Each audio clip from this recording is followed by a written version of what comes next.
Hey, welcome back to my channel. It's been a while since my last video. I guess I got a bit busy, things happen, you know how it works.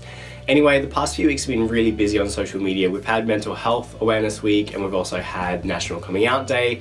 I feel like my involvement may not have been as much as what you guys expected, and I thought maybe I should explain.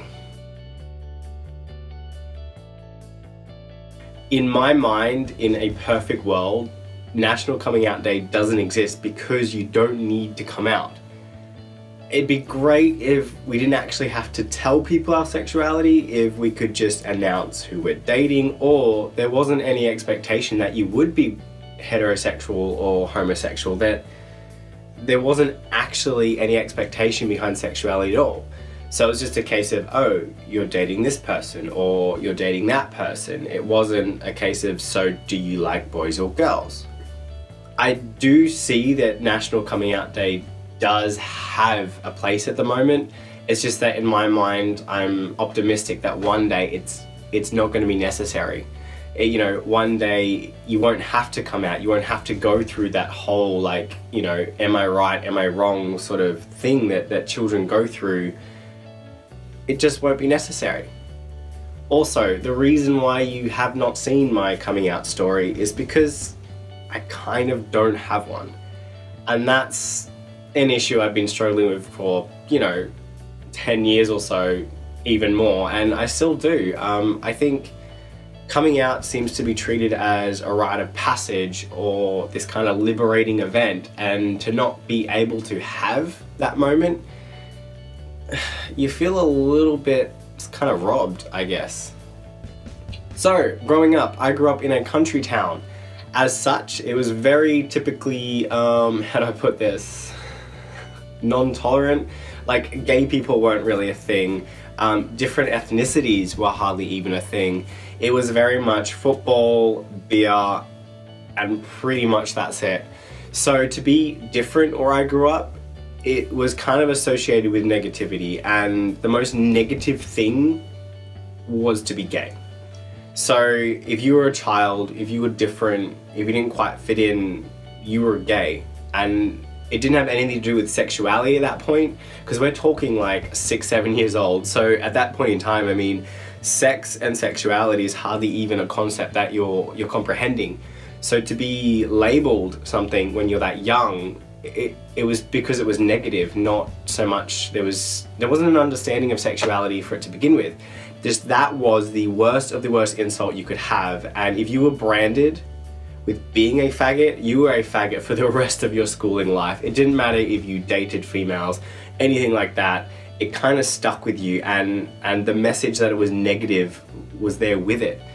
So because I was a different child, still am different, I got that label early on. So that was attached to me, and throughout my entire schooling life, it followed me.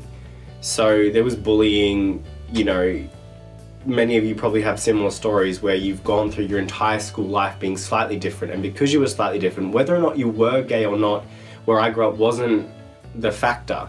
The factor was you were different, and you were made to feel different, and you were made to feel that being different was bad. So growing up, I was told I was a faggot.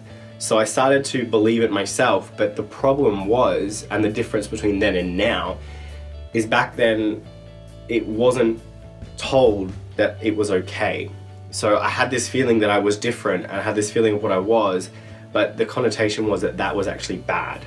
Most of my childhood, I grew up thinking that I was horrible, awful, and a lost cause.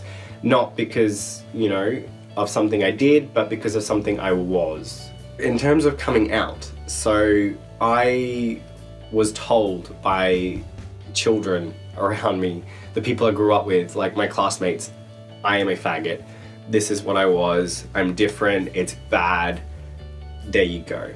I never got the opportunity to really properly explore it for myself, because I just thought, if 100 people have told me this is what I am, that must be what I am. So I just grew up believing that I was something different and awful. So when it came to moving away and moving to the big city, where obviously sexuality is more of a actually discussed and explored thing, I started to eventually learn that it wasn't bad and I wasn't the problem. And then that allowed me to actually accept myself, and now I couldn't be prouder of who I am. I feel awful for not supporting people's big coming out moments and using a day to come out, but it is because my story, I don't have that kind of story. I didn't have the ability to come out because I was told what I am, and I was told, you know, how awful it was. So for me, coming out didn't happen. I didn't have that ability. I just kind of had to accept that that's what I was. 10 years later, I've lived up in a city where it's more accepted. I grew up bartending and working in the gay scene, which of course you see the positive aspects of it. So you learn that even though I was given this negative label back in primary school and that continued through high school, now I see it as more of my, you know, it's a strength, and I am not defined by that character, but I'm proud of that characteristic. I'm now out and proud, but I never had the opportunity to say that I was gay and that this is who I am, because people already knew, because they had told me I was since I was 6. I'd love to have a coming out story, but I don't. I think because of my experience and how negative my sort of transition was, I do strongly feel that people should be entitled to do things on their terms. I know there's been a few things where people have been outed or you know, quite heavily made to feel quite bad because they won't come out, and it kind of makes me feel a bit angry because that person's decision to come out is big. And if they don't want to do it at a particular time or a particular moment, they need to be able to have that space. If I had the time, the space to figure it out on my own, to choose when I wanted to come out, I think my entire journey would have been so much easier, and I wouldn't have spent years of my life hating myself, hating the people around me, and thinking that I was a problem. So whenever I hear people threatening to out someone or criticizing somebody because it took them, you know, 10 years or whatever to come out of the closet, that really, really kind of gets me down, because, you know, that person is lucky enough to be able to work through a journey. So to take that away from somebody is incredibly selfish. I don't blame the people that teased me as a kid so much. I mean, they were young. At 6 years old, you don't know what you're doing. You don't know that you're being malicious. You're kind of almost just following on what people did before you. And for a little gay boy or girl, your rite of passage is you're coming out. You get to finally announce to the world who you are. I don't think anyone should ever take that away from someone. If you're threatening to out someone or anything like that, I mean, you're taking away a very big rite of passage, and something that, speaking from experience, mentally is a huge thing to deal with and coming to terms with, and etc., etc. Being outed when you're not ready can do so much negative towards your mental health and impact the way that you kind of see the world from then on. I mean, just don't do it. Like, if you're thinking of outing someone or forcing someone out of the closet, no.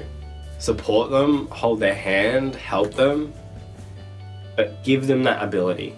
So National Coming Out Day, I was a little bit hesitant about it at first because, yeah, I believe that it's silly and we shouldn't have to come out, because you shouldn't have to actually tell someone, oh, I'm gay. You should just be able to say, here's the person I'm in love with, and the world should not batter an eyelid. You know, I'm not naive. We're not in a world that's possible. There may be small pockets here and there where that is acceptable, but all in all, the world is still very divided, and there's still a lot of negativity around homosexuality, and it's still not classed as the norm.